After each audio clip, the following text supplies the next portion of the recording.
like nobody else I knew. Although I didn't follow all his musical programs and things like that, I've always had, a great love of pop music. He's the only person I knew who remembered my early love of pop music and the people I loved, when I first started buying records. And if I went to his house, he'd get them out and play them for me, and it was just wonderful.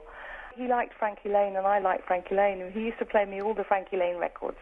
I used to say, I bet you haven't got that one, and he would always have it, One of the things he said about me, which was fantastic, he was being interviewed in one of the newspapers, and he said that I was the most uncool person he'd ever met.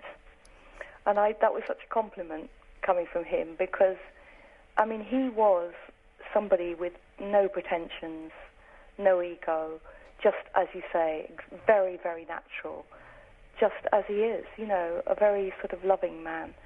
There isn't anybody like him that can replace him, and yes, we do need to remember him.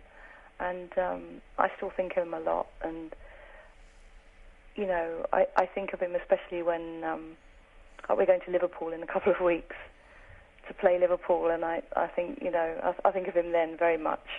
I loved his programs, I loved his humour, and I loved the way he was such a dedicated family man.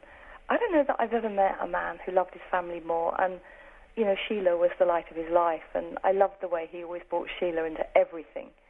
I used to listen on Saturday morning, to the Saturday morning programme, and he always brought Stowmarket into it, and he always brought Sheila into it.